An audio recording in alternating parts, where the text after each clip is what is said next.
Okay, let's just dive right into this, where we're going to unpack exactly why your 5 a.m. alarms keep getting snoozed, why those perfect color-coded habit streaks always seem to break, and honestly, why the traditional self-help industry has been pointing us in the completely wrong direction for years.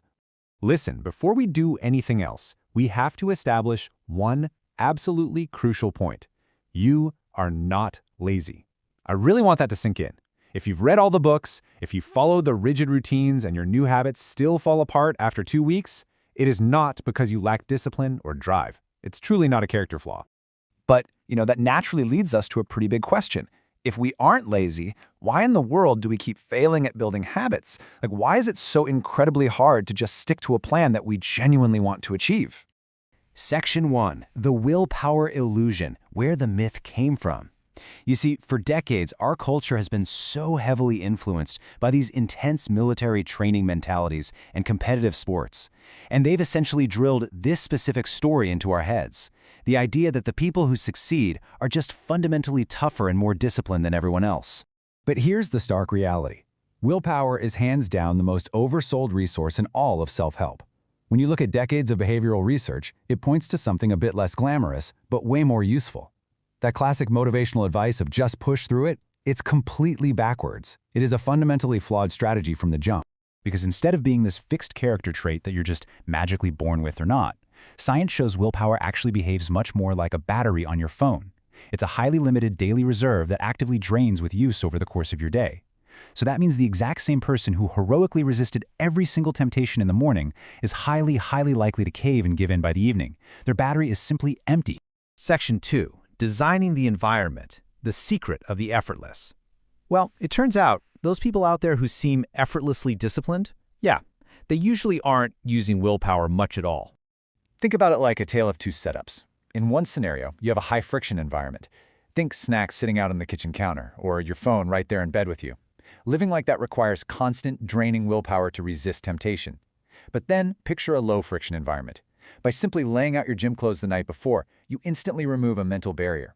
By totally removing junk food from your house, resisting it requires literally zero willpower, because the option just isn't there in the first place. Researchers call this reducing decision friction. Basically, decision friction is the amount of conscious effort and resistance required to make a choice. And every single little internal fight pulls power directly from your limited daily reserve. People who look super disciplined have really just engineered a life that has far fewer of those fights to begin with. They ruthlessly protect their battery by shaping their surroundings. Section 3. The identity shift, reframing the goal. Okay, so environment is absolutely crucial, but how you frame your goals inside your own mind actually matters just as much. Let's compare two totally different mindsets here. I'm trying to work out versus I'm someone who works out. They sound almost identical at first glance, right? But treating a habit as a temporary little project you're forcing yourself through versus treating it as a concrete fact about who you already are, that produces wildly different behavior over the long haul. Because when your habit is deeply tied to your identity, skipping it actually creates friction with your own self-image. It literally feels wrong to not do it. And that makes the behavior survive so much longer than a habit anchored just to some distant outcome. Outcomes are slow to show up, but identity reinforcement, that happens every single time you repeat the behavior, regardless of the immediate result. Section 4. The nuance, the emergency reserve. Now hold on. We definitely aren't saying willpower is a total myth that just doesn't exist at all. Willpower isn't completely useless. To be completely fair to it, the mistake isn't believing that it exists. The fundamental mistake is building your entire life strategy around a resource that reliably runs out every single afternoon. So, when should we actually use it? Think of raw, in-the-moment resolve as an emergency reserve, like breaking the glass in case of a fire. It is meant strictly for genuine crises, a single hard conversation, or an unavoidable high-stakes deadline.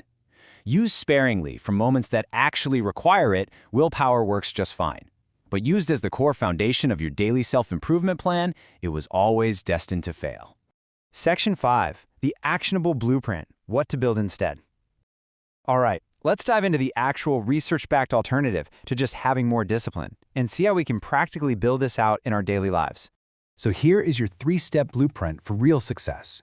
Step 1. Completely redesign your environment first to remove friction before you even attempt the behavior.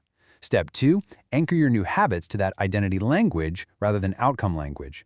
And step 3, make the starting version of your new habit just embarrassingly small. I really want to pause on that last point for a second. The number one. One single push-up. One sentence in a journal. 1 minute of a difficult task. The goal on day 1 isn't about massive output. The goal is just proving to yourself that the identity is real. Doing a tiny, ridiculously low-effort version of a habit is what actually allows it to stick way past those notoriously difficult first 2 weeks. Section 6. The real takeaway: you weren't built to fail. I really want you to sit with a major reframe that hopefully removes all the guilt of any past failures. Consider this idea. The people who look effortlessly consistent out there didn't get a bigger battery than you. They just stopped needing to use it for every single decision. Failing a habit isn't proof that you lack something magical that everyone else was born with. It simply means your life wasn't built to make the habit easy yet. You were just relying on a resource that literally runs out by design. So, I'll leave you with this somewhat provocative thought. Instead of promising yourself to just try harder tomorrow, what is one piece of friction you can remove from your life right now? Seriously, think about your environment, protect your battery, and start engineering your success today. Thanks so much for joining me.